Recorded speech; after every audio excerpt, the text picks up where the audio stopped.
Olá, tudo bem?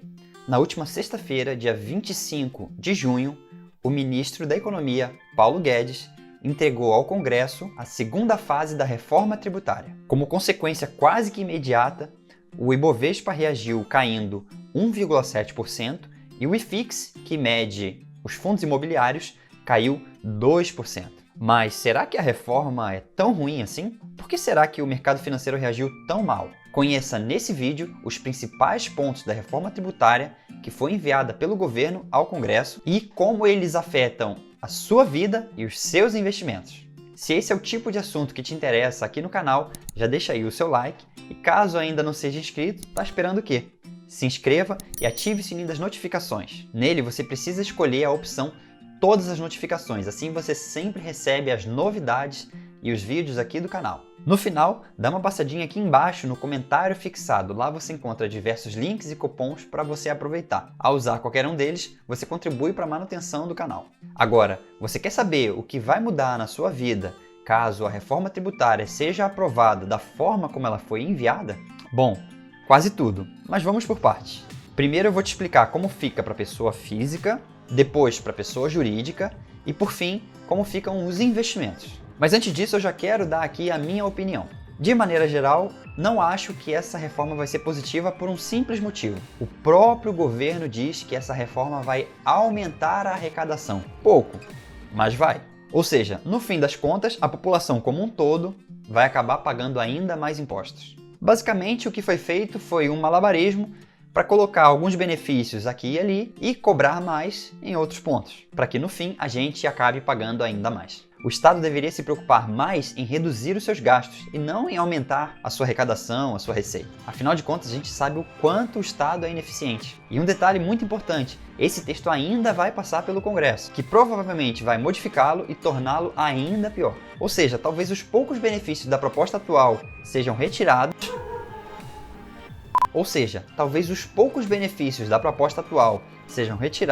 e as cobranças aumentadas. Vai vendo. Mas enquanto isso, o que nos resta é entender o que foi escrito na proposta atual. Vamos lá. Para a pessoa física vai ter o seguinte: atualização da tabela do imposto de renda, aumentando as faixas e diminuindo a tributação sobre o salário, restrição do desconto simplificado de 20% do valor recebido para quem receber até R$40 mil no ano, ou seja, quem recebe mais do que isso vai ser obrigado a fazer a declaração do imposto de renda no modelo completo e não terá mais direito a esse desconto simplificado. O terceiro ponto é a possibilidade da atualização do valor do imóvel. Nesse caso, em vez de a pessoa que vendeu o imóvel ser tributada entre 15% e 22,5% do lucro sobre a venda desse imóvel, o contribuinte pode optar por atualizar o valor desse imóvel ano após ano, pagando somente 5% sobre essas diferenças. E o quarto ponto é a tributação de 20% sobre os lucros e dividendos recebidos por participação societária em empresas, com limite de isenção de até R$20 mil por mês para microempresas e empresas de pequeno porte. Aqui a gente já vê o que eu comentei na introdução. Basicamente, o único ponto positivo para a pessoa física é a atualização da tabela de imposto de renda sobre o salário. Nessa atualização, a isenção passa dos atuais R$ 1.903,98 para R$ 2.500. Ajuda? Sim, mas está longe de ser justo. Se a atualização dessas faixas fosse feita de acordo com a variação do IPCA, a inflação, lá desde o início do Plano Real, a faixa de isenção seria hoje em torno de R$ 7 a R$ 8 mil por mês. Consegue imaginar você ter um salário de R$ 7 mil por mês isento de imposto de renda? Pois é, eu também não. E nem conte que isso possa acontecer algum dia, beleza? É melhor para não se frustrar. Agora, um ponto que pode ou não ser positivo é essa questão da atualização do valor do imóvel na declaração do imposto. Da forma como é hoje, você mantém o valor do imóvel na declaração desde a compra até a venda, pagando uma alíquota alta sobre essa diferença. Com essa proposta, você passa a poder atualizar esse valor todo ano, pagando uma alíquota bem menor sobre essa atualização. Aqui eu sugiro que cada um faça uma conta para ver se vale a pena fazer essa atualização ou simplesmente pagar uma alíquota maior lá no fim, como é hoje. Os outros dois pontos dessa reforma para a pessoa física eu considero como negativos. Eles reduzem a quantidade de dinheiro que vai para a mão das pessoas e aumenta a quantidade de dinheiro que vai para a mão do governo. Se você está gostando do conteúdo até aqui, já peço para você deixar aí o seu like e caso não seja inscrito, inscreva-se. E não desgruda da tela porque já já eu vou te explicar o que muda nessa reforma tributária para os seus investimentos. Mas antes disso, vamos falar o que muda para as empresas. Não parece não, mas mudança de tributação para as empresas também afeta muito o nosso bolso como pessoa física, como trabalhadores, como empregados e por aí vai.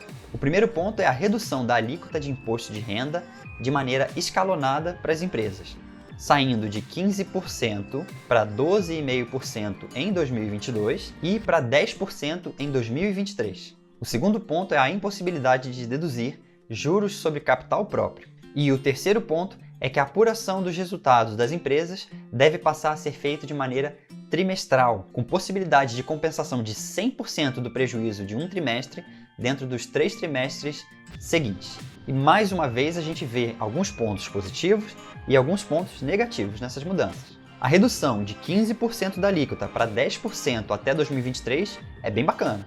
Na prática, a soma dos principais tributos que incidem sobre as empresas vai cair de 34% para 29%. Por outro lado, a distribuição de lucro, como a gente acabou de ver, vai passar a ser tributada em 20%, que é uma alíquota bem pesada. Além disso, as empresas não vão mais poder usar o juro sobre capital próprio para deduzir o seu lucro tributável. E essa era justamente a principal diferença entre o JCP e o dividendo para as empresas. Eu vou te dar uma explicação rápida para você entender essa diferença. Basicamente, o dividendo é a distribuição de parte do lucro da empresa, ou seja, é aquele dinheiro que já está limpinho, depois que a empresa já pagou os impostos. Já o JCP é de uma parte do capital da empresa que ainda não foi tributado. O que a empresa fazia então? Ela distribuía parte desse dinheiro e lançava ele como uma despesa, reduzindo assim o seu lucro tributável lá no fim. Com isso, ela pagava menos imposto. Caso essa reforma passe, essa dedução não vai mais poder acontecer. Então, na prática, eu acredito que o juro sobre capital próprio vai ser extinto. Agora, vamos falar da parte que eu acredito que você esteja mais ansioso para saber. E os investimentos? Como ficam? O que muda? O primeiro ponto é que todas as operações da Bolsa passam a ter uma alíquota única de 15%. Hoje, essa alíquota varia de 15% a 20%, dependendo da operação que seja feita. A compensação de prejuízos, que hoje é limitada somente a operações de mesma alíquota, passa a ocorrer entre todas as operações. E a apuração desses resultados passa a ser trimestral em vez de mensal. Então vamos lá. Hoje, a gente tem a alíquota de 15% para operações no mercado à vista, a termo, de opções e futuros, e uma alíquota de 20% nas operações de day trade e em fundos imobiliários.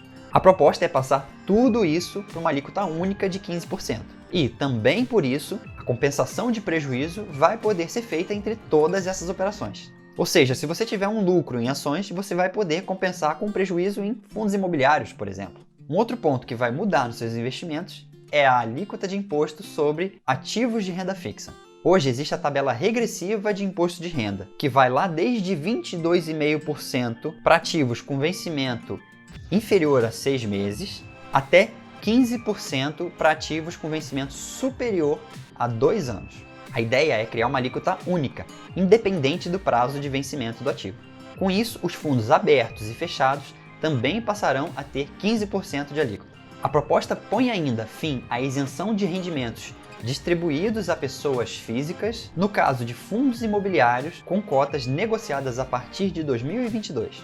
A ideia é que essa distribuição seja taxada também em 20%. E com isso, o que a gente viu foi uma queda generalizada dos fundos imobiliários nos últimos dias. Basicamente, é o mercado se adaptando e já precificando essa possível nova realidade. Afinal, se os fundos vão distribuir menos dinheiro, eles também devem valer menos. Como eu disse lá no início do vídeo, a gente pode ver que essa proposta tem tanto pontos positivos quanto pontos negativos.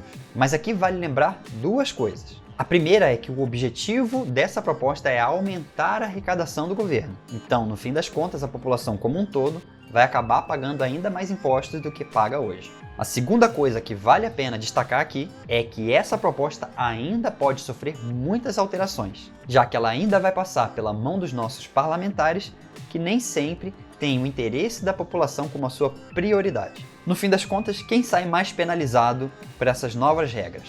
Os ricos? A classe média? Ou os pobres?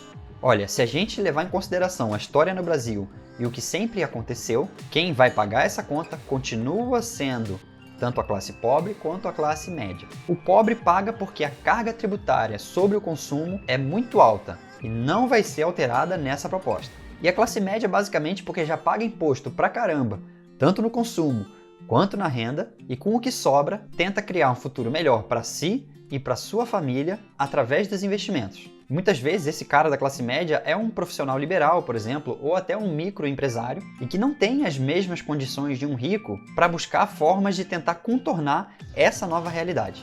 E o rico, como fica? Justamente por isso que eu acabei de falar, ele provavelmente vai sair ileso. E aí, você já conhecia essas propostas da reforma tributária? Acha que ela vai mais ajudar ou mais atrapalhar? Me conte aqui embaixo nos comentários. Um abraço e até o próximo vídeo.